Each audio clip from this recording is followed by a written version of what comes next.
আসসালামু আলাইকুম।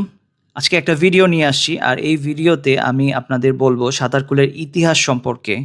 সাঁতারকুলের ইতিহাস জানার জন্য আমি রোস্তম কাকার কাছ থেকে অনেক সাহায্য নিয়েছিলাম। উনি আমাকে খুব হেল্প করেছেন। রোস্তম কাকাকে অসংখ্য ধন্যবাদ। সাঁতারকুল এলাকার সঠিক মানব বসতি সূচনা কবে থেকে হয়েছে তার কোনো সুনির্দিষ্ট তারিখ বা বছর দাপ্তরিক নথিতে পাওয়া কঠিন। তবে ঐতিহাসিক প্রেক্ষাপট এবং ভৌগোলিক অবস্থান বিশ্লেষণ করলে এর প্রাচীনত্ব সম্পর্কে একটি ধারণা পাওয়া যায়। সুনির্দিষ্ট সাল বলা না গেলেও ঐতিহাসিকভাবে ধারণা করা হয় যে কমপক্ষে 450 থেকে 500 বছর আগে মোঘল আমলে সূচনালগ্ন বা তার কিছু আগে সাঁতারকুলের স্থায়ী মানব বসতি গড়ে উঠতে শুরু করে। আধুনিক প্রশাসনিক নথিপত্র থেকে পাওয়া যায় যে ব্রিটিশ আমলের 1800 থেকে 1900 শতাব্দীর জরিপ এবং পরগনা ভিত্তিক মানচিত্রে সাঁতারকুলের উল্লেখ পাওয়া যায়।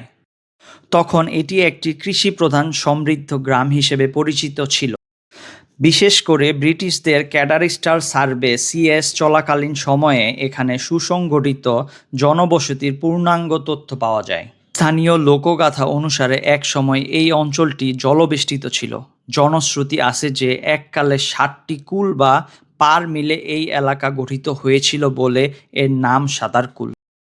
এই ধরনের নামকরণ সাধারণত দীর্ঘদিনের সামাজিক ভৌগোলিক বিবর্তনের ফসল, যা কয়েকশো বছরের পুরনো বসতির দিকে ইঙ্গিত করে। সাঁতারকুল ও এর পার্শ্ববর্তী এলাকাগুলো যেমন বেড়াইত ড্যামরা মূলত বালু নদী এবং শীতলক্ষ্যা নদীর অববাহিকায় অবস্থিত। ঢাকার ইতিহাস পর্যালোচনায় দেখা যায় যে 1610 সালে ঢাকা মুঘল রাজধানী হওয়ায় অনেক আগে থেকেই নদীর তীরবর্তী এই উঁচু ভূমিগুলো জনবসতি ছিল। এ থেকে বোঝা যায় যে সাঁতারকুলের বয়স প্রায় 400 থেকে 450 বছরের মতো। এটাই ছিল সাঁতারকুলের ইতিহাস। আপনাদের যদি কোনো প্রশ্ন থাকে অবশ্যই কমেন্টসে জানাবেন বা ইনবক্স করবেন, আমি চেষ্টা করব উত্তর দেওয়ার জন্য। ভিডিওটি ভালো লাগলে অবশ্যই জানাবেন। ধন্যবাদ।